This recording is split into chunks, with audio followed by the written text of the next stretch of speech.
Hello everyone, welcome to Big Data Thoughts. Today we would be looking at another architectural concept or pattern known as data mesh. And we have looked at data lakes, we have looked at lake house. I have spoken about both of them in detail, but today I'm going to talk about data mesh. What is a data mesh? What are the characteristics? In which scenario would a data mesh be applicable? What are the advantages, etc. So we are going to talk in detail about this whole concept. So let's get started. First of all, let us look at the evolution. How did the systems evolve?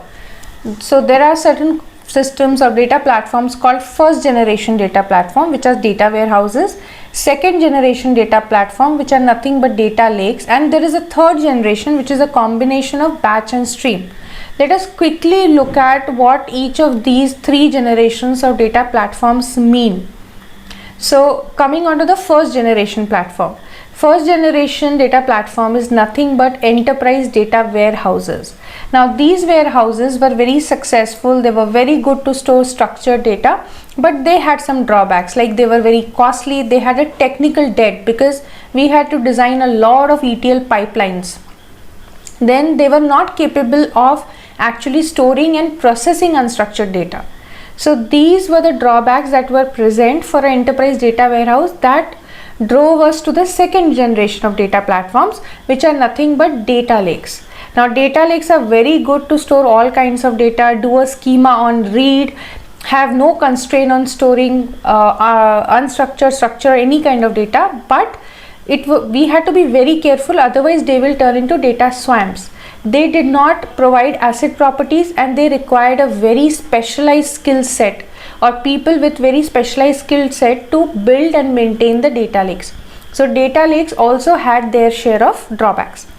The third generation platform was a platform which is a combination of both batch and streaming together. So you had an integrated pipeline which could cater to both batch and streaming as well as any type of data.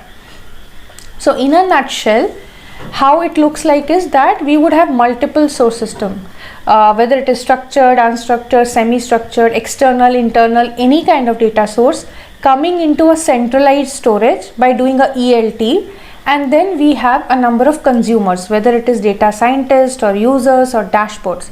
So we have producers, we have a central storage, and we have consumers.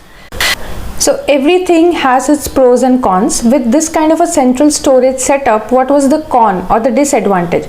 Disadvantage was the time and effort needed to integrate a new data source. You had to actually integrate in the existing ELT. There was a huge effort, a specialized skill set. So this time and effort was quite a lot if we wanted a new data source to be added. So it's not that flexible. Now to remediate this problem, we needed a different class of system or a different concept, which we are going to talk about today, that is data mesh.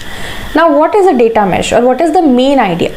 The main idea is that instead of taking multiple data sources, data from different domains and putting it into a centralized single group owned data lake or platform, we will divide it into data domains. So we will separately host and serve data based on data domain. So everything that was centralized, now we are breaking it up into data domains. We want to not have a central storage or central ownership authority, we want to distribute it. In this case, we may duplicate data because some data domains may have some common data, but that's okay. We may duplicate data within different domains, but the essential idea is that we want to transform them in a shape, in a format in which they are more suitable. One data domain may be more suitable for a graph database. One data domain data set may be more suitable for a structured or a RDBMS kind of a setup. So we are separating out the data domains and storing them in a best possible format. It is a serving and pull model instead of push and ingest. We are focusing on a pull model. Based on how we want to use the data, we are trying to structure it and compartmentalize it into data domains rather than putting everything into a central storage. So if I want to depict this pictorially, what will happen is, earlier we had multiple data sources coming into a single storage. So ownership and control was owned by a group of people. It was all centralized. But now we are talking about segregation of data by data domains, and they are hosted and served as separate data domains, and they are also owned by different teams. The ownership lies to different people. And this whole concept, we should look at it as a product. Each domain dataset domain or domain dataset is a product. So it has to have certain characteristics, like it has to be discoverable, it has to be addressable, it has to be trustworthy, self-describing, which means the data cataloging has to be there for it to be discoverable and addressable.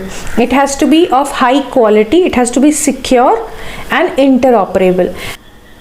So now we have different data domains segregated and hosted separately, but they can have the same underlying infrastructure.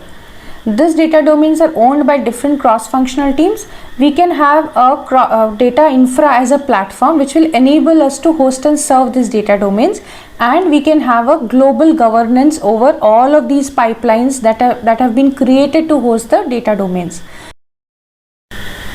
Now let us try to summarize this whole data mesh concept. So we all know about microservices. Earlier we had monolithic codes, and then we had the concept of microservices, where we could split our monolithic bulk code into microservices, and the microservices had the freedom to be self-contained, and they had the freedom to choose the technology in which we wanted to build those microservices. So we can just draw a similar or a parallel to that and say that data mesh is similar, where we had a centralized repository and everything, all data sources used to come into a central location. It was like a big monolith, but now we are talking about going to a more distributed setup where we are dividing the data into different domains. So just to draw a simile, we can compare it with the monolithic versus microservices world. So I hope this clarifies what a data mesh is, and it helped you in understanding the whole concept. So thanks a lot. Please keep watching and sharing the videos and liking them to get more updates of all the interesting videos that I'm going to make. Thank you so much.